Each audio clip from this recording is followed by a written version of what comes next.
Hello बच्चों, नमस्कार। देखिए, पिछली कक्षा में हमने बात की थी आवेश क्या है।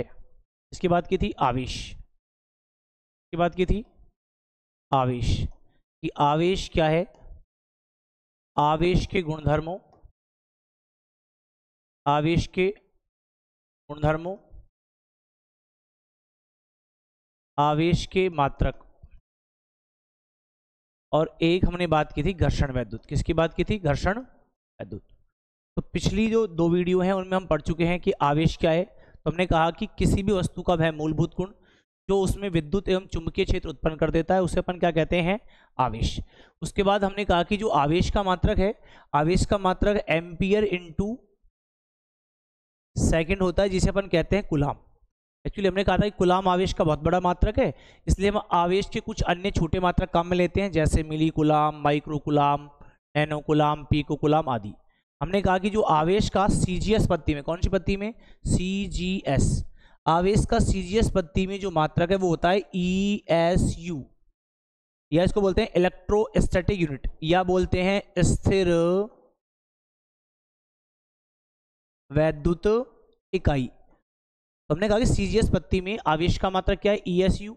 और ये जो ईएसयू है ये आवेश का सबसे छोटा मात्रक है। और हमने कहा कि एक कूलाम में कितने ईएसयू होते हैं? 3 × 10⁹ ईएसयू, या इसको अपन एक और नाम देते हैं फ्रैंकलिन। क्या नाम देते हैं बेटा? या इसको कह सकते हैं फ्रैंकलिन।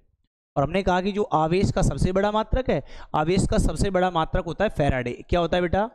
आवेश का सबसे बड़ा मात्रक है फैराडे। और एक फैराडे बराबर हमने बताया था कि एक फैराडे इज इक्वल टू कितना होता था? 96,500 कूलाम।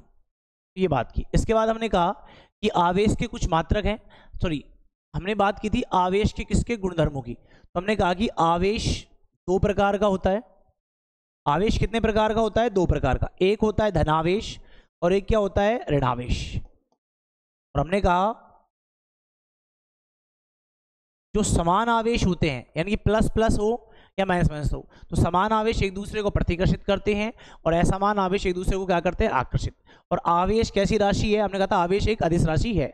इसके बाद हमने बात की अगला कि आवेश योज्यता नियम का पालन करता है, और योज्यता नियम क्या है उसको हम पढ़ा चुके हैं। फिर आवेश निश्चरता नियम का पालन करता है, निश्चरता के बारे में हम जानकारी ले चुके हैं। आवेश क्वांटिकरण नियम का पालन करता है, और आवेश लास्ट पढ़ा था आवेश किसका पालन करता है? संरक्षण नियम का। इतनी अपन ने बात करी थी। आज हम जो पढ़ने वाले हैं वो आज हम पढ़ेंगे कूलाम का नियम। किसका नियम पढ़ेंगे बेटा? कूलाम का नियम क्या है? तो देखिए, कूलाम ने बताया कि अगर हमारे पास 2 स्थिर और बिंदुवत आवेश हैं तो उन स्थिर और बिंदुवत आवेशों के मध्य लगने वाले बल का मान ज्ञात करने के लिए हमें कूलाम ने एक नियम दिया जिसे हम कूलाम का नियम कहते हैं। तो कूलाम ने बताया कि अगर हमारे पास कोई भी आवेश स्थिर है या बिंदुवत है तो उनके मध्य जो बल लगेगा उस बल की प्रकृति आकर्षण की भी हो सकती है और प्रतिकर्षण की भी। कैसे? कि अगर दोनों ही आवेश समान हैं तो समान आवेश एक दूसरे को क्या करते हैं? प्रतिकर्षित, और असमान आवेश एक दूसरे को क्या करते हैं? आकर्षित। तो इसीलिए कूलाम ने स्थिर और बिंदुवत आवेशों के मध्य लगने वाले आकर्षण या प्रतिकर्षण बल का मान ज्ञात करने के लिए एक नियम दिया। अच्छा, वो नियम क्या है वो अपन को देखना है। मान लो हमारे पास ये 2 आवेश है बिंदुवत, एक आवेश है Q1 और एक आवेश कितना है? Q2, और इनके बीच की दूरी कितनी है? R। तो कूलाम का नियम क्या कहता है कि कूलाम के अनुसार किन्हीं 2 स्थिर और बिंदुवत आवेशों के मध्य लगने वाले आकर्षण या प्रतिकर्षण बल का मान उन दोनों आवेशों के परिमाणों यानी कि आंकिक मानों के गुणनफल के तो समानुपाती, और उनकी जो बीच की दूरी है उस बीच की दूरी के वर्ग के क्या होता है? व्युत्क्रमानुपाती होता है। अर्थात हम कह सकते हैं F समानुपाती Q1 Q2 अपॉन में R²। और हम जानते हैं कि बल सदिश राशि है, इसलिए इस बल की जो दिशा होगी वो दोनों आवेशों को मिलाने वाली क्रिया रेखा के अनुदिश पाई जाएगी। देखो, अगर दोनों ही आवेश प्लस के हैं तो ये Q1 इसको Q2 की ओर धकेलेगा और Q2 कहाँ धकेलेगा? Q1 की ओर। तब तो इस बल की प्रकृति किसकी होगी? प्रतिकर्षण की। और अगर एक धनावेश है एक ऋणावेश है तो ये दोनों बल एक दूसरे को क्या करते हैं? आकर्षित। इसकी जो दिशा है वो हमेशा दोनों आवेशों को मिलाने वाली क्रिया रेखा के क्या होती है? अनुदिश होती है। तो अब देखिए इसके बाद हम क्या कह रहे हैं, सुनो। तो इसके बाद अगर हम बात करें कि हमारे पास 2 आवेश है Q1 Q2, हम लिखेंगे माना कि हमारे पास 2 आवेश है Q1 Q2 और एक दूसरे से R दूरी पर रखे हैं, तो तब उनके मध्य लगने वाला बल तो F समानुपाती Q1 Q2 बटे में R²। उसके बाद हम बात करें तो F बराबर समानुपाती चिन्ह को हटाया, जब समानुपाती चिन्ह को हटाते हैं तो हम यहाँ पे लगाते हैं K, तो F बराबर K Q1 Q2 upon R square. यहाँ पर K जो है वो एक समानुपाती नियतांक है। इस समानुपाती नियतांक का जो मान होता है वो होता है 9 गुणा 10 की पावर 9 न्यूटन इंटू मीटर बटे में कूलम्ब स्क्वायर। किसका मान है? K का मान, ये हमको याद रखना है। इसके बाद K का एक मान होता है, K बराबर होता है 1/4 पाई एप्सिलॉन नॉट। जब इस K की वैल्यू को अपन यहाँ रखेंगे, इसमें पुट करेंगे तो हमारे पास आएगा F बराबर K की जगह 1/4 pi epsilon naught Q1 Q2 upon R square. यहाँ पर ये जो एप्सिलॉन नॉट है इसे अपन कहते हैं निर्वात की विद्युतशीलता, और निर्वात की जो विद्युतशीलता है इसका जो मान है वो होता है 8.85 गुणा 10 की पावर -12। और अगर हम मात्रक की बात करें तो मात्रक होता है कूलम्ब बटे न्यूटन इंटू मीटर स्क्वायर। अब अगर हम बात करें कि विद्युतशीलता का क्या अभिप्राय है, देखो किसी भी पदार्थ द्वारा विद्युतीय गुण ग्रहण करने की जो क्षमता है उसे अपन कहते हैं विद्युतशीलता। कि अगर कोई भी पदार्थ निर्वात में जितने विद्युतीय गुण ग्रहण करेगा उसे कहेंगे निर्वात की विद्युतशीलता। निर्वात में किसी भी पदार्थ की विद्युतशीलता का मान फिक्स होता है कितना? 8.85 गुणा 10 की पावर -12। और अगर हम मात्रक की बात करें तो होता है कूलम्ब बटे न्यूटन इंटू मीटर स्क्वायर। ये क्वेश्चन एक बार बोर्ड में पूछा गया है कि निर्वात की विद्युतशीलता का मान कितना होता है, तो हम लिख देंगे 8.85 गुणा 10 की पावर -12 कूलम्ब बटे में न्यूटन स्क्वायर। अब देखो अगर हम दूसरी बात करें तो हम ये कह सकते हैं कि अगर हम कहें कि विद्युतशीलता का मतलब क्या है, जैसे हमने एक सूखी लकड़ी ली, अगर हम उस सूखी लकड़ी को किसी तार के टच करते हैं तो सूखी लकड़ी को जब तार के टच करेंगे तो हमारे पास करंट नहीं आता, हमारे पास क्या नहीं आएगा? करंट। तो हम ये कह सकते हैं कि किसी भी सूखी लकड़ी में विद्युतीय गुण ग्रहण करने की क्षमता कितनी होती है? 0। लेकिन यदि उसी लकड़ी को हम गीला करके तार के टच करें तो हमें करंट आता है। इसका मतलब गीली लकड़ी में विद्युतीय गुण ग्रहण किया जा सकता है। तो ये हमारे पास कूलम्ब। इसके बाद अगर हम बात करें तो यहां पर हमारे पास आया है एप्सिलॉन नॉट। एप्सिलॉन नॉट की अपन को लिखनी है विमा, कि हमारे पास एप्सिलॉन नॉट की विमा क्या है। देखो अभी अभी अपन ने कूलम्ब बल का फॉर्मूला पढ़ा, F इजिकल टू होता है 1/4 pi epsilon naught Q1 Q2 upon कितना? R square. यहां से हमको एप्सिलॉन नॉट की विमा चाहिए, तो एप्सिलॉन नॉट बराबर 1/4 पाई, F इधर चला जाएगा और ये आएगा Q1 Q2 अपॉन में कितना? R square. तो हमको एप्सिलॉन नॉट की क्या लिखनी है? तो हम जानते हैं 1/4 पाई तो कोई नियतांक वैल्यू है तो इसकी तो विमा होगी नहीं। तो सबसे पहले अपन को आवेश की विमा, और विमा होती क्या है? हमने कहा किसी भी भौतिक राशि को उसके मूल मात्रकों की घातों में लिखना क्या कहलाती है? विमा। जैसे अगर हम आवेश की धारा की परिभाषा से I बराबर होता है Q/T, तो Q बराबर कितना होता है? IT। तो धारा मूल राशि है, तो धारा मूल राशि, तो धारा की विमा हो गई A1, समय कितनी हो गई? T1। तो आवेश की विमा कितनी होती है? A1 और T1 दोनों की समझेगी। अब बात करें बल की, तो बल होता है F बराबर ma, यानी कि हम ये कह सकते हैं कि F तो है पिताजी और ma क्या है? माताजी। तो यानी कि F बराबर ma की विमा देखो, ये होती है M1 L1 और क्या होती है? T-2। देखो बल की बीमा हमें कई सारी, बल की सहायता से हम कई सारी बीमाएं बना सकते हैं। तो ये बल की बीमा हमको डायरेक्ट याद होनी चाहिए। याद नहीं हो तो सिंपल सा रीजन है, हम लिख सकते हैं MLT। MLT लिखा तो हमने कहा कि फादर्स इक्वल्स टू होता है मदर। तो देखो हमको लिखना है M1 L1 और T-2। तो इसको याद रखने के लिए हम जनरल सी बात कह सकते हैं कि हमने लिखा MLT, एक माताजी, एक पिताजी और 2 बच्चे हैं। तो बच्चे माँ बाप से छोटे होते हैं, इसलिए माइनस का कितना आ जाएगा? 2। यानी कि हम ये कह सकते हैं कि जैसे फॉर्मूला होता है कि हम 2 और हमारे 2, इट मीन्स M1 L1 और T-2। इस प्रकार से हम बल की बीमा याद कर सकते हैं। तो हम यहाँ पे लिखें तो देखो आवेश की बीमा आएगी A1 और T1 पहले वाले की, दूसरे वाले आवेश की भी कितनी आएगी? A1 और T1 बटे 1/4 पाई की कोई बीमा नहीं है। F की बीमा होती है M1 L1 और कितना? T-2। और अगर यहाँ पे हम बात करें दूरी की, तो दूरी की बीमा होती है L स्क्वायर। बीमा को हमेशा हम एक ही पद में लिखेंगे, तो एक ही पद में लिखने के लिए क्या करेंगे? तो देखो, तो इसको अपन लिखेंगे एप्सिलॉन की बीमा, तो इजिकल टू देखो ये हो जाएगी A स्क्वायर और T स्क्वायर बटे ये हो जाएगा M1 L3 और T माइनस कितना है? ये 2। जब पद को एक साथ लिखेंगे तो M ऊपर गया तो क्या हो जाएगा? M-1। ये L ऊपर जाएगा तो ये हो जाएगा L माइनस कितना? 3 और टी देखो 2 तो ऊपर है और 2 नीचे से जाएगी माइनस की, तो क्या हो जाएगी हमारे पास प्लस की, तो ये हो जाएगा a की पावर कितना 4 और a कितना हो जाएगा 2। तो ये हमारे पास किसकी विमा होती है, एप्सिलॉन नॉट की। तो ये हमसे कई बार पूछी जाती है कि निर्वात की विद्युतशीलता है एप्सिलॉन नॉट की विमा क्या है, तो हम इसको विमा को आसानी से लिख सकते हैं। तो ये तो हमने पढ़ा कूलाम का नियम, ठीक है, और उसकी विमा। अगर हम बात करें आगे कि अगर हम ये कहें कि जो कूलाम का नियम है, ये कूलाम के नियम का अगर हमें सदिश निरूपण करना है तो क्या लिखेंगे, कूलाम के नियम का सदिश निरूपण। तो देखो कूलाम के नियम का हमको करना है सदिश निरूपण, तो हमको लिखना है कि हमारे पास एक आवेश है Q1 और एक आवेश हमारे पास कितना है Q2 और बीच की दूरी कितनी है R। तो हम कूलाम के नियम के अनुसार क्या लिखेंगे, F बराबर आएगा K Q1 Q2 अपॉन कितना आएगा R²। तो यदि हम किसी भी राशि को अगर वेक्टर फॉर्म में लिखते हैं तो हम लिखते हैं, याद करो, A वेक्टर बराबर A का परिमाण, तो A वेक्टर का मॉड इनटू में A कैप, या सिंपली हम लिख सकते हैं A वेक्टर बराबर 1 इनटू में क्या आएगा A कैप। तो ये किसी भी सदिश राशि को लिखने का तरीका है कि सदिश राशि बराबर होता है सदिश का परिमाण इनटू इकाई सदिश। ऐसे ही अगर हम बल का मान लिखे तो K Q1 Q2 upon R², ये तो बल का परिमाण हो गया, यहाँ पे लगाएंगे वेक्टर, तो उसको लिखने के लिए हम यहाँ पे लगाएंगे R कैप।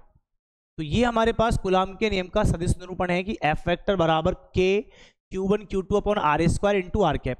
चाहे तो हम इसको दूसरे रूप में लिख सकते हैं, F vector is equal to 1/4 pi epsilon naught Q1 Q2 upon कितना लिख सकते हैं R², और इनटू में हम क्या लिख सकते हैं R कैप। एक तो ये फॉर्मूला है। एक हमने एकांक सदिश की परिभाषा पढ़ी है, क्या पढ़ी है, एकांक सदिश की परिभाषा। तो हमने वहां पे लिखा था, देखो क्या लिखा था एकांक सदिश को, क्योंकि R कैप बराबर वहां होता था R वेक्टर अपॉन कितना होता था R। जब इस R कैप की वैल्यू को अपन यहाँ इस R कैप के स्थान पर रखें तो हमारे पास आता है F vector is equal to, तो ये आएगा, देखो या तो लिख देंगे K Q1 Q2 अपॉन कितना R², और इसमें आएगा R वेक्टर अपॉन कितना R। तो K के फॉर्म में तो लिख देंगे F इज इक्वल टू कितना K Q1 Q2 अपॉन कितना R³ इनटू में क्या आएगा R वेक्टर। और अगर हम इसको एप्सिलॉन नॉट के रूप में लिखें, या F वेक्टर बराबर 1/4 pi epsilon naught Q1 Q2 upon कितना R³ इनटू में क्या आएगा R वेक्टर। तो ये अपन को ध्यान रखना है कि जब भी हम कूलाम के नियम का सदिश निरूपण करें, अगर यहाँ पे कैप आएगा तो नीचे आएगा स्क्वायर, और अगर हमारे पास कभी भी वेक्टर फॉर्म में R कैप वेक्टर दिया जाए तो वहां पर नीचे हम क्या लिखने वाले हैं, तो नीचे लिखने वाले हैं R³। तो ये हमारे पास कूलाम के नियम का वास्तव में क्या होता है, सदिश निरूपण। इसके बाद हमको ये देखना है कि ये कहा जाता है कि जैसे न्यूटन क्या कहता है कि न्यूटन का तीसरा नियम कहता है कि अगर एक पिंड दूसरे पिंड पर बल लगाए, जितना बल पहला कण दूसरे पर लगाएगा उतना ही बल दूसरा किस पे लगाएगा, पहले पे।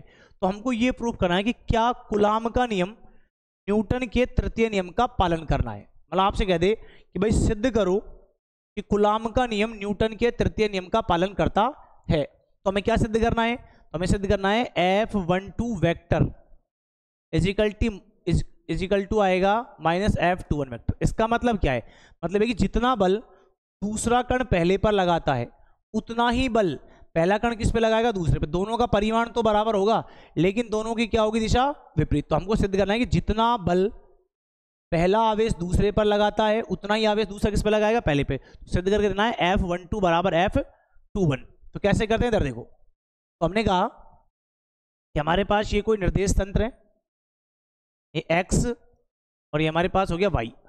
इसमें हमारे पास दो कण हैं, एक पर आवेश है Q1 और एक पर आवेश कितना है Q2, ठीक है। तो देखो पहले वाला जो हमारे पास आवेशित कण है Q1, इसका स्थिति सदिश तो है R1 वेक्टर, और दूसरा वाला जो कण है उसका स्थिति सदिश कितना है R2 वेक्टर। अच्छा, स्थिति सदिश क्या है, देखो किसी भी कण की स्थिति को अगर हम मूल बिंदु के सापेक्ष प्रदर्शित करें तो मूल बिंदु के सापेक्ष जो सदिश प्रदर्शित करेगा किसी कण की स्थिति को वो तो कहलाएगा स्थिति सदिश। और मूल बिंदु के अतिरिक्त किसी अन्य बिंदु के सापेक्ष किसी कण की स्थिति को प्रदर्शित करने वाला सदिश क्या कहलाता है? विस्थापन सदिश। तो हमने क्या किया, Q1 Q2, तो इसका सदिश R1, इसका कितना है R2, और इन दोनों के मध्य जो विस्थापन सदिश है उसको मैंने कितना लिया, डेल्टा R। अब सुनो, ये Q2 आवेश Q1 पे बल लगाएगा, तो हमने कहा कि Q2 आवेश द्वारा Q1 पर लगने वाला बल, तो वो हमारे पास आएगा F12 वेक्टर। ऐसे ही ये 1 वाला आवेश किस पे बल लगाएगा, 2 पे, तो 2 पे कितना बल लगेगा, तो 2 का बल इधर लगेगा, तो इसको अपन लिखेंगे F21 वेक्टर। और अगर हम इनके इकाई सदिशों की बात करें तो इसका जो इकाई सदिश है दिशा वो तो आएगी R12 कैप, और ये आएगी ऊपर की ओर, और Q2 की जो इकाई सदिश है वो आएगा R21 कैप। तो हम लिखेंगे, माना कि हमारे पास दो आवेश हैं जो XY समतल में रखें, दोनों आवेशों के मान Q1 Q2 हैं। मूल बिंदु के सापेक्ष पहले आवेश का स्थिति सदिश कितना है, R1, और दूसरे का कितना है, R2, और दोनों के मध्य का जो विस्थापन सदिश है वो कितना है, डेल्टा R। तब हम क्या लिख रहे हैं, देखो हम लिखते हैं, तब Q2 आवेश के कारण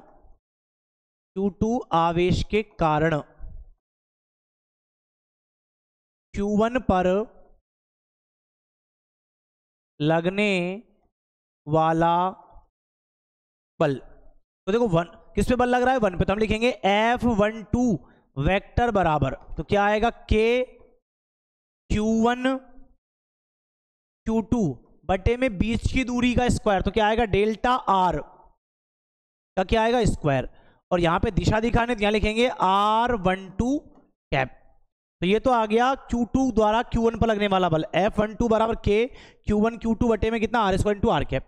इसी प्रकार से ये जो पहले वाला आवेश है Q1, तो क्या लिखेंगे, इसी प्रकार Q1 आवेश के कारण Q2 पर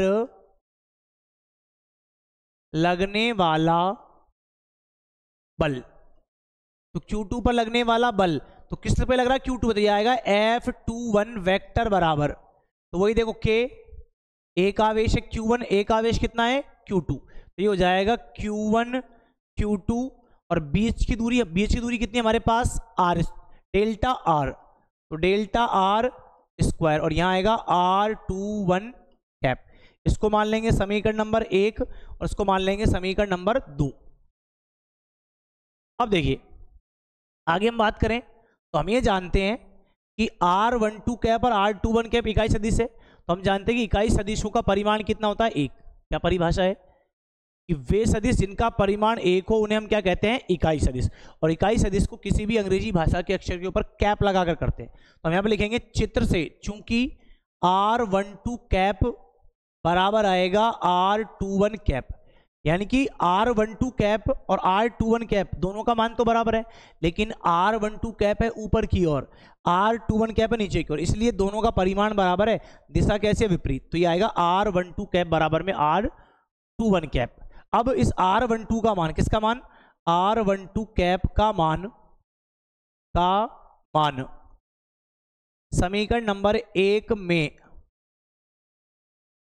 रखने पर, जब हम R12 कैप का मान समीकरण 1 में रखेंगे तो अब समीकरण 1 को देखो, तो ये आएगा F12 कैप बराबर K Q1 Q2 अपॉन कितना, डेल्टा R का क्या आएगा, स्क्वायर, और इस R12 की जगह क्या रखना है, माइनस R21 कैप। देखो अब ये माइनस आ जाएगा आगे, तो F12 कैप बराबर minus K Q1 Q2 upon delta R का क्या आएगा, स्क्वायर, और ये हो जाएगा R21 कैप। अगर इसको हम और देखें, देखो तो अगर हम थोड़ा सा और इसको सही करें तो इधर देखो, तो यहाँ पे अपन लिखेंगे समीकरण किससे, 2 से। जब समीकरण 2 का उपयोग करेंगे तो सर देखो F12 वेक्टर बराबर, तो माइनस क्या आएगा, ये माइनस, और देखो K Q1 Q2 बटे डेल्टा R का स्क्वायर इंटू में R21 कैप, देखो K Q1 Q2 बटे delta R square into R21 cap, इसका मान कितना है, F12, तो इसका मान रख देंगे अपन F21।